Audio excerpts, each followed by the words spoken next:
सर्वसामान्य जनतेचे परखड न्यूज चॅनल जनकल्याण न्यूज. स्वाभिमानी शेतकरी संघटनेचे राज्य प्रवक्ते श्री अनिल पवार यांनी कात्रखटाव जिल्हा परिषद गटामध्ये शड्डू टाकल्याने त्यांची सर्व टीम कामाला लागली आहे.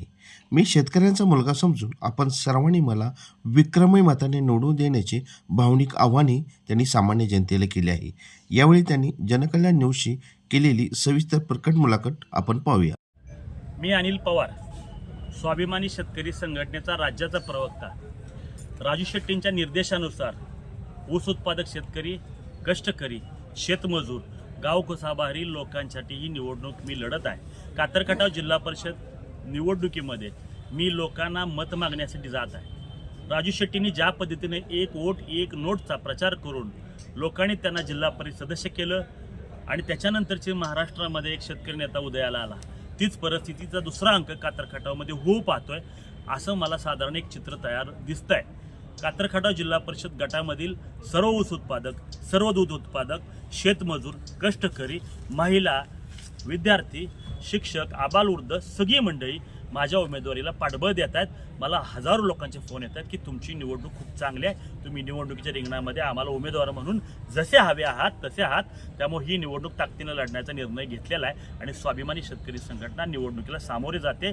मी लोकांच्याकडे एक मत मागायला घरोघरी जाणार आहे. त्याबरोबर लोकांना सांगणार आहे की तुम्हाला चांगला लोकप्रतिनिधी निवडून द्यायचा असेल, चांगला जिल्हा परिषद सदस्य निवडून द्यायचा असेल तर तुम्ही मला एक मत द्या आणि त्या मताबरोबर निवडणूक लढण्यासाठीचं लागणारं जे बळ आहे ते एक वोट एक नोटच्या माध्यमातून द्या. तुमचा 1 रुपयासुद्धा माझ्यासाठी मोलाचा असेल, कारण ही निवडणूक सर्वसामान्य लोकांची आहे, गावखेड्यातल्या लोकांसाठी आहे. मी लोकांसाठी सतत उपलब्ध असणार आहे. ऊस उत्पादकाच्या माध्यमातून ऊस उत्पादकांचे मोठे लढे उभे करून खटाव तालुक्यामध्ये विशेषतः ऊस बेल्टमध्ये मी गेल्या 7 ते 8 वर्षामध्ये माझ्याबरोबरच्या सगळ्या सहकाऱ्यांनी मोजक्या संसाधनांबरोबर मी साधारण 1000 रुपयाची वाढ या ऊस उत्पादकांना मिळवून दिले. साधारण राजू शेट्टींची कात्रखटावमध्ये सभा 2022 साली झाली.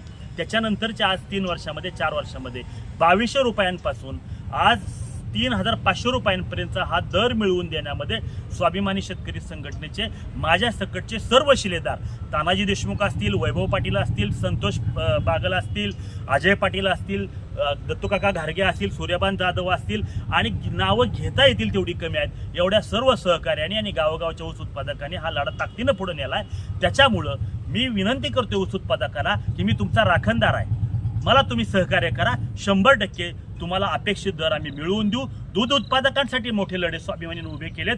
दूध उत्पादकांमध्ये सध्या जे काय चालू आहे भेसळीपासून सगळं त्याला रोखण्यासाठी मला तुम्ही साथ द्या. सर्वसामान्य नागरिकांना मी विनंती करतोय, तुमचा मुलगा म्हणून मला द्या. मी चळवळीतला कार्यकर्ता आहे. मी तुम्हाला 10 वर्षामध्ये माझं काम दाखवलंय आणि म्हणून मला तुम्ही सहकार्य करा. आत्ताचे उमेदवार जे कोणी असतील सगळ्याच राजकीय पक्षांचे तुम्ही मला निवडून द्या, मी हे काम करीन, मी ते काम करीन अशी आश्वासनं देतात. मी आधी काम करून दाखवलंय आणि मग तुमच्याकडे मत मागायला येतोय.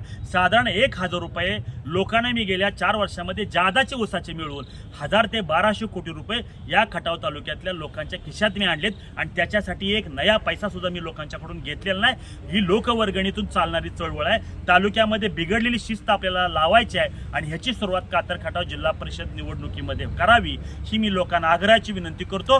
आणि इतर सगळ्या अडचणी सामाजिक परिस्थितीवर सुद्धा मी ताकदीने लढणार आहे. या निवडणुकीमध्ये स्वाभिमानी शेतकरी संघटनेचा कार्यकर्ता म्हणून मी मतदारांना विनंती करतो, म्हणून मी तुमच्या गावामध्ये मुक्कामाला येणार आहे. म्हणजे प्रशासन आपल्या दारी आणि जिल्हा परिषद सदस्य मुक्कामी ही कन्सेप्ट घेऊन मी तुमच्याकडे येतोय आणि त्याला मला सहकार्य करा.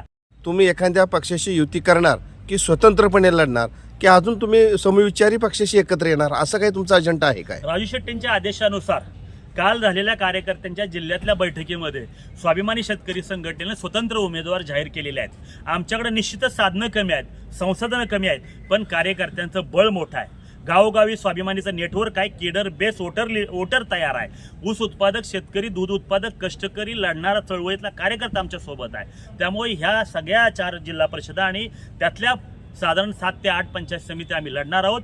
बऱ्याचशा ठिकाणी चळवळीतले कार्यकर्ते उभे राहतील, काही ठिकाणी चळवळीतले इतर कार्यकर्ते आमच्याबरोबर चर्चा चालू आहे, बोलणी चालू आहे, तेही आमच्याबरोबर यायला तयार आहेत.